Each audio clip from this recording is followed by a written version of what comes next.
Dan yang seterusnya, yang keempat, yang ni yang tuan-tuan duk tunggu ni, wa ata'ar rajul zaujatah, apabila suami duk pi turut kehendak isteri, nampak muka tu ganas, misai bertaring depan orang sembang ni tuan-tuan, orang pun takut, balik-balik rumah duk kena jerkah dengan bini serupa tu ya. Allahu Akbar. Ustaz saya ngom Penang tuan-tuan, saya kalau dengan bini tolong bagi muka ni, tengok bini telefon cakap selalu, ustaz yang cakap tak bagi ustaz cakap pasal apa? Bini telefon. Allahu Akbar. Tuan-tuan, nak ikut kehendak isteri tak ada masalah. Dalam benda-benda yang baik silakan. Cuma yang agama tak bagi, yang agama marah ni pasal apa? Tuan-tuan, kita ikut kehendak isteri yang bertentangan dengan agama. Sehingga kan dalam istilah agama dia kata apa? Dia kata dayus. Boleh faham tuan-tuan dayus? Dayus ni bukan pi lawan dengan orang perempuan kita kalah, tak, bukan yang tu. Dayus ni apa? Kita membenarkan isteri kita buat benda yang haram, dia ditonton aurat dia oleh orang yang lain, anak-anak kita ditonton aurat mereka oleh orang yang lain. Itu dayus kalau kita tak terang. Boleh faham tuan-tuan sekalian? Itu makna dia. Ada isteri, habang ada hang kalau nak keluar pergi mana-mana, hang pakai kelumbung. Amboi, dia kata baru satu malam di masjid balik jadi ustaz dah. Dia kata kat kita lagu tu. Habang ke anak-anak ayah dah besar dah. Bila dah besar dah ni kena jaga aurat. Nak keluar pergi mana kena pakai kelumbung. Nak keluar pergi mana jangan pakai baju ketat. Anak laki kalau nak basuh motor jangan pakai seluar pendek. Itu aurat. Itulah suami ataupun ayah yang disuruh oleh agama supaya kita jadi macam tu. Boleh faham tak sekalian? Sampai menatang mau masuk dalam mulut lah. Bila nak habis tak tahu dah ni. Saya pun duk tunggu nak habis cepat. Silap pergi baca sampai 15. Boleh faham tak sekalian lah? Itu antara dia. Tapi hari ni tuan-tuan sekalian, yang kata hari ni Allahu Akbar, antara yang merosakkan kita, kata Nabi SAW, antara perkara yang merosakkan kita tuan-tuan adalah desakan daripada ahli keluarga kita lah yang merosakkan kita. Sehingga kan Nabi kata apa? Nabi kata kalau kita tak lari untuk menjaga agama kita, maka hancurlah agama kita. Sahabat bertanya, macam mana boleh rosak tu ya Rasulullah? Sebab dia ada keluarga dan dia didesak oleh keluarga dia. Kalau dia orang bujang, ayah dan mak dia itu akan mendesak dia supaya buat benda-benda yang kadang-kadang betul sekalian dia tak mampu untuk nak memenuhi hasrat ibu dan ayah dia. Benda jahat dia akan buat.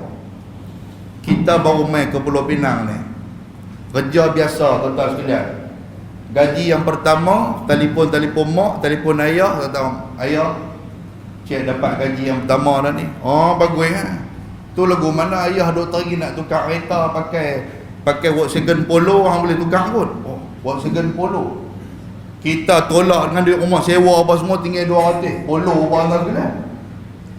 Tapi bila nak capai juga, nak jaga juga hasrat ayah kita ni, kita buat apa tuan-tuan sekalian? Yang tu yang duk pergi cari benda-benda haram tu. Yang tu lah yang duk pergi ambil benda-benda sampingan tu tuan-tuan sekalian.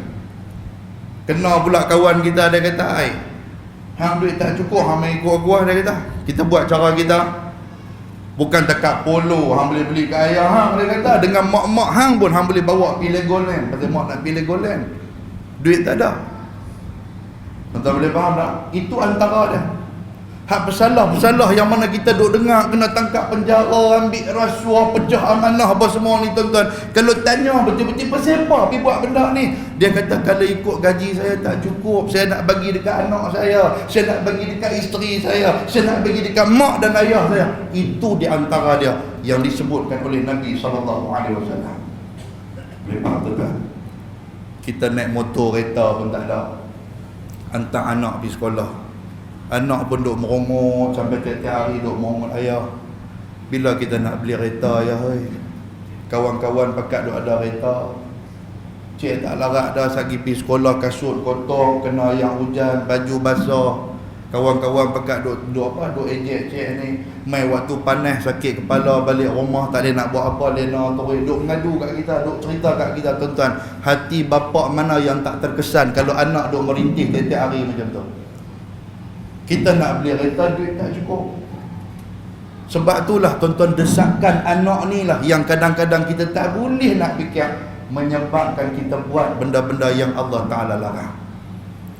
Main-main ke masjid tuan-tuan, tengok nak semayang lah, tengok pintu kereta terbuka, pintu kereta siapa tak tahulah, duit dalam tu dia, kita tengok nampak duit tu banyak tau sekalian. Dia kata ni rezeki Tuhan nak bagi kat aku, boleh aku beli kereta bawa anak aku. Tuan-tuan, kadang-kadang macam tu dia pun ambil curi. Bila kena tangkap tuan-tuan sekalian, orang tengok latar belakang dia, background dia ni bukan orang jahat, tapi pasal apa? Mencuri. Rupa-rupanya tuan-tuan, desakan yang main daripada ahli keluarga dia. Boleh faham tak sekalian? Allahu Akbar. Muslimin dan muslimat yang dirahmati Allah. Jadi kalau kita nak jadi orang yang mendapat keredaan daripada Allah, iaitu suami yang mendapat keredaan Allah, kena ada yang dikatakan sifat cemburu kepada perkara-perkara yang disebut sebagai dayus tadi ni. Boleh faham tuan-tuan? Ajak anak agama, ajak isteri agama, suruh mereka bersabar.